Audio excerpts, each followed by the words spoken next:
अस्सलामु अलैकुम वरहमतुल्लाहि वबरकातुहू।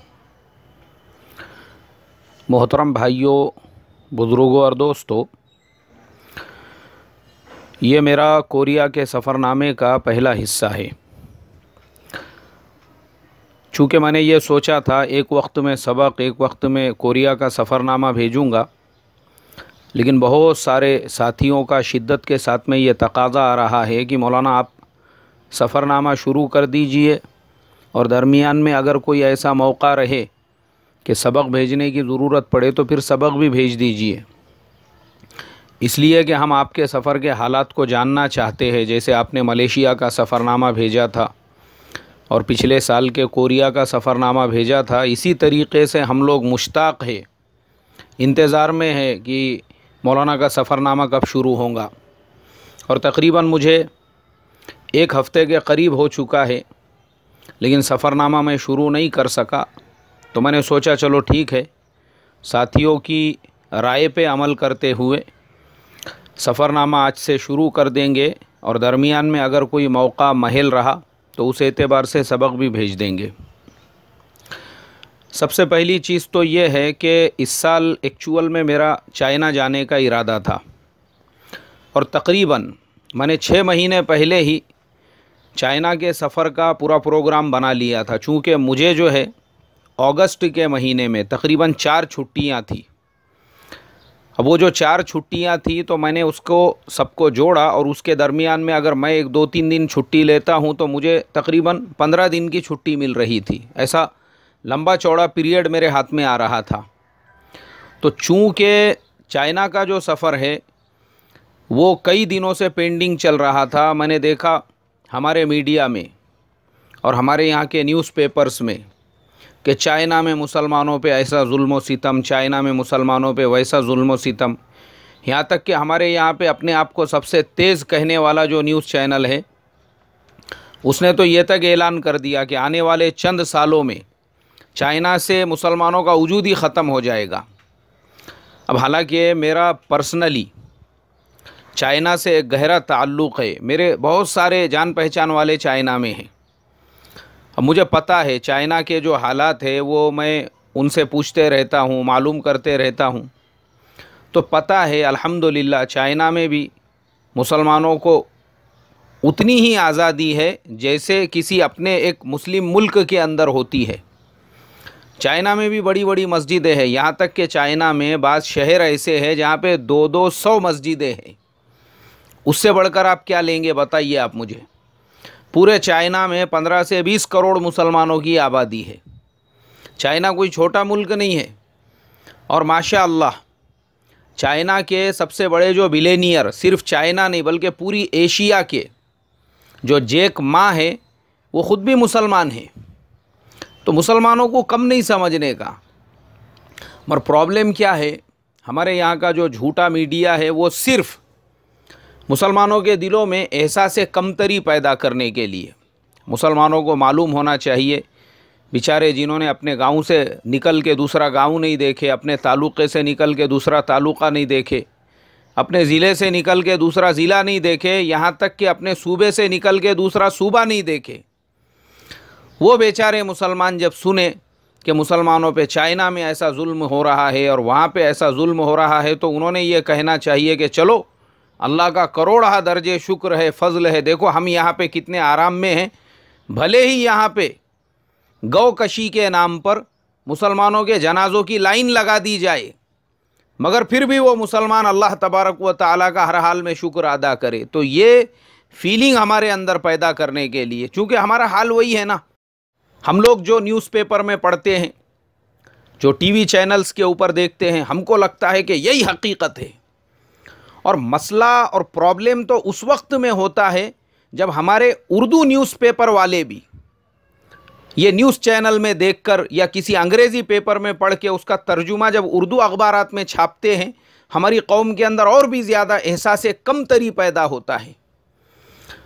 और मैं आपको प्रैक्टिकल बताता हूँ। एक मोहतमिम साहब के साथ मैं बैठा हुआ था उनके ऑफिस में, उन्होंने एक उर्दू न्यूज़पेपर मेरी तरफ बढ़ाई, कहा मौलाना देखो चाइना में मुसलमानों पे कैसा जुल्म व सितम, कैसे नमाज पे पाबंदी, कैसे रोज़ों पे पाबंदी। कैसे कुरान पाक की तिलावत पे पाबंदी। मैंने कहा हज़रत आप गए क्या कभी चाइना? बोले यार मैं दिल्ली भी नहीं गया अभी तक, कई सालों से मेरा प्रोग्राम है दिल्ली जाकर आऊँ, मैं दिल्ली भी नहीं गया अभी तक, मुझे देवबंद भी देखना है, सहारनपुर भी जाना है। मैंने कहा हज़रत आप अभी तक दिल्ली नहीं गए, कभी देवबंद सहारनपुर नहीं गए, आपको अपने मुल्क की राजधानी नहीं मालूम, चाइना के बारे में क्या मालूम है आपको? नहीं ये न्यूज़पेपर। मैंने कहा हमारे मौलाना यूनुस साहब रहमतुल्लाह अलैह फरमाया करते थे, अखबार की दुनिया ये झूठी दुनिया होती है। वो लोग क्या है उनके पास में, कौन सा बेस है? इन्होंने देखे आंखों से जाकर, इनके नुमाइंदे हैं वहाँ पर। अरे मैंने कहा हज़रत चाइना की तारीख़, चाइना के हालात पे हमारी गहरी नज़र है, आपको मालूम है। मैंने कहा चाइना में भी आपके मदरसे से बड़े बड़े मदरसे चल रहे हैं। चाइना के अंदर भी कुछ शहर ऐसे हैं जहाँ 200-200 मस्जिदें हैं, वहाँ पे भी हाफिज़ कुरान आलिम दीन बन रहे हैं। पूरे मुल्क के अंदर दावत व तबलीग के मेहनत की पूरी आज़ादी है, यहाँ तक के मस्तूरात की भी जमातें वहाँ पे निकलती है। ये मालूम है आपको? नहीं, आपने एक 4x4 इंच की न्यूज़ पढ़ ली है, परेशान हो गए आप। मैंने कहा इसीलिए मैंने इरादा किया हूँ, मैं ख़ुद प्रैक्टिकल चाइना जाऊँगा और वहाँ जाकर वहाँ के मदरसों, वहाँ के मस्जिदों, वहाँ के उलामा, वहाँ के अइम्मा, वहाँ के शुयूख, उनसे मिल के मुझे एक डॉक्यूमेंट्री बनाने का है। एक अच्छा कैमरा लेकर जाऊँगा और ये पूरी शूटिंग वहाँ से लेकर आऊँगा, सबके इंटरव्यूज़, और यहाँ इंडिया में आके सबको बताऊँगा और पूरी दुनिया को बताऊँगा कि भाई सिर्फ मुसलमानों में एहसास कमतरी पैदा करने के लिए, मुसलमानों को डराने के लिए, उनको बताने के लिए कि देखो पूरी दुनिया में मुसलमान परेशान है और खुशहाल है तो खाली यहीं है बस। मैंने कहा ये गलत फहमी दूर करने के लिए मैं ख़ुद चाइना जाने वाला हूँ। तो इसलिए मेरे दोस्तों ये लंबी चौड़ी मेरी तमहीद हो गई, असल में ये बताना ज़रूरी था आपको। तो मेरा प्रोग्राम इस साल जो था वो साउथ कोरिया वगैरह कहीं जाने का नहीं था। मुझे मेरा इरादा था मैं चाइना जाऊंगा। अगस्त के महीने में मुझे 4-5 छुट्टियां थी और कुछ छुट्टियां मैं लेता तो 15 दिन का मेरा सफ़र हो जाता था। इसीलिए मैंने तकरीबन आज से 6 महीने पहले हमारे बहुत ही अज़ीज़ दोस्त है जुनैद भाई घड़ियाली, नाखुदा महल्ला बॉम्बे, बड़े ताजिर हैं माशाअल्लाह। वो चाइना ऐसे जाते आते रहते हैं जैसे लोग तिजारत के सिलसिले में बॉम्बे का सफ़र करते हैं, तो वो इस तरीक़े से उनके चाइना से ताल्लुक़ात है। तो मैं सोचा जुनैद भाई माशाअल्लाह हमारे अक्सर जाते आते रहते हैं, तो उन्हीं से रहबरी हासिल करेंगे वीज़ा टिकट वगैरह के लाइन से। मैंने जब उनसे बात की तो उन्होंने कहा मौलाना ये कोई मसला ही नहीं है, आपको जब जाने का है खाली मुझे आप इत्तला देना, आपके टिकट वीज़ा पूरी ज़िम्मेदारी मेरी तरफ़। उन्होंने जब इस तरीक़े से मुझे कॉन्फिडेंस के साथ में कहा तो मैं बेफ़िक्र हो गया। मैंने कहा इंशाअल्लाह अगस्त में मेरा इरादा है तो मैं आपकी खिदमत में रमज़ान ईद के बाद पहुंचूंगा और इंशाअल्लाह उसके बाद हम लोग तरतीब बना लेंगे। अब चूँकि मेरा ये 100% इरादा था और मुझे पता था हो सकता है साउथ कोरिया वाले दावत देंगे लेकिन इस साल नहीं जाना है।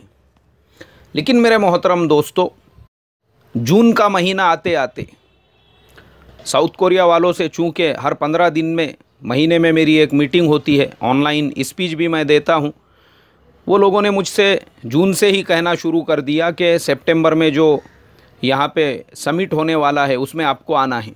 और मैं उनको इनकार करता रहा। मैंने कहा देखो इस साल मेरे लिए पॉसिबल नहीं है।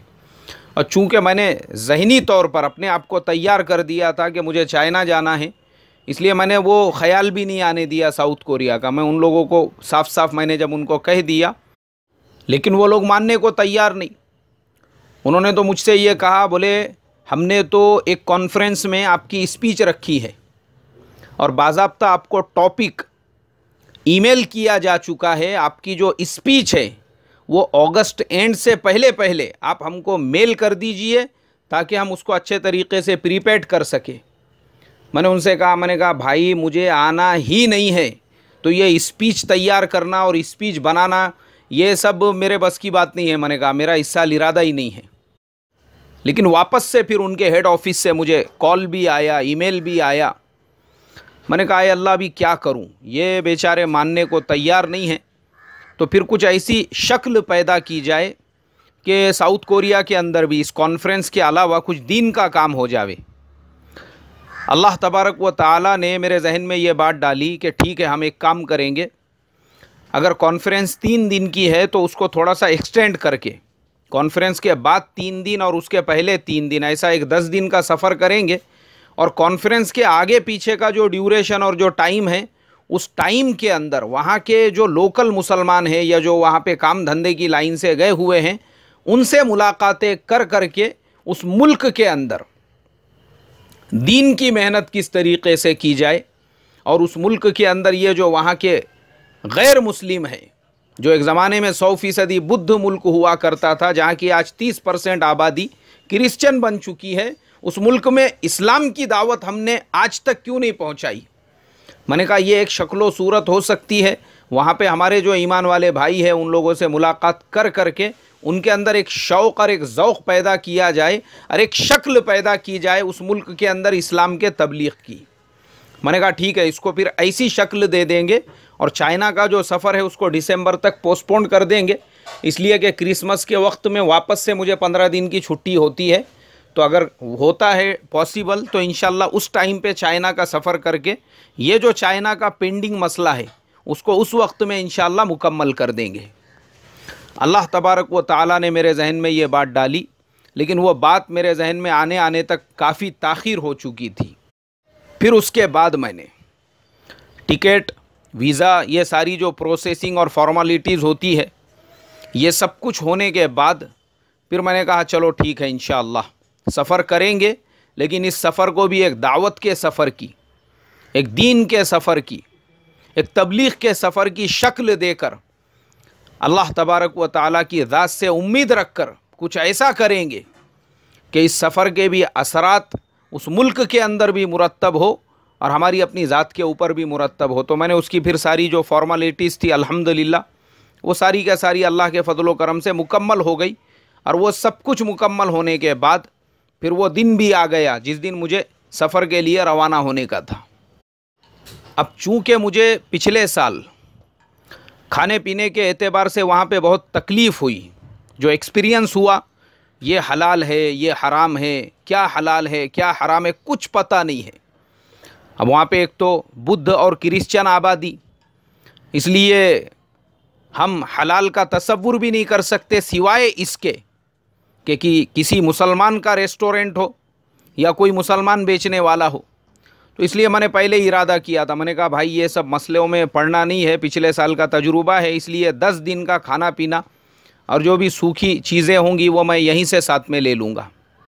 मेरे अज़ीज़ दोस्त हुज़ैफ़ा अहमद तैबानी साहब, जिनको हमने हज़रत उस्मान गनी रज़ी अल्लाह ताला अन्हु पेंशन योजना में मुंबई और उसके अतराफ़ का ज़िम्मेदार भी बनाया हुआ है। हुज़ैफ़ा भाई मेरे बहुत कदीम दोस्त है, तालिब इल्मी के ज़माने के। वो मेरे साथ में थे और मैं नया बैग ले रहा था जो तकरीबन 4-4.5 हज़ार रुपये का बैग था।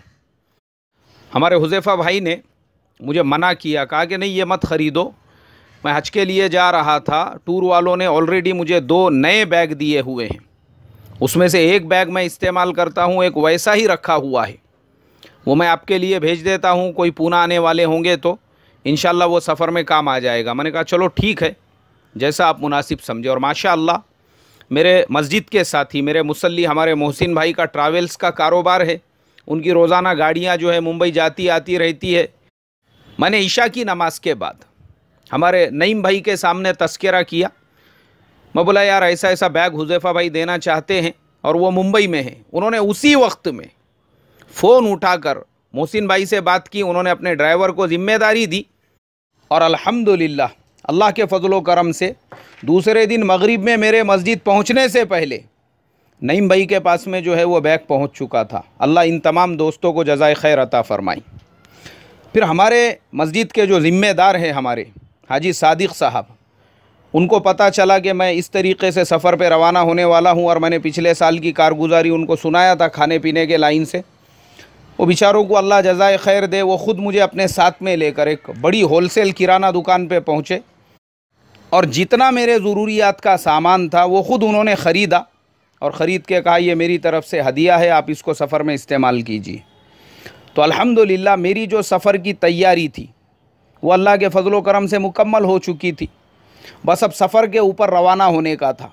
अब इंशाअल्लाह इसी तरीक़े से रोज़ाना मैं आपको सफ़र की जो कारगुजारी है वो क़िस्तों के अंदर थोड़ा थोड़ा करके बयान करूँगा। पिछले साल का हमारा सफ़रनामा तकरीबन 23 हिस्सों में पहुँचा था। देखते हैं इस साल का सफ़रनामा कितने हिस्सों में पहुँचता है। अल्लाह तबारक व तआला इन तमाम दोस्तों को जज़ाए खैर अता फ़रमाए। अस्सलामु अलैकुम व रहमतुल्लाहि व बरकातुहू।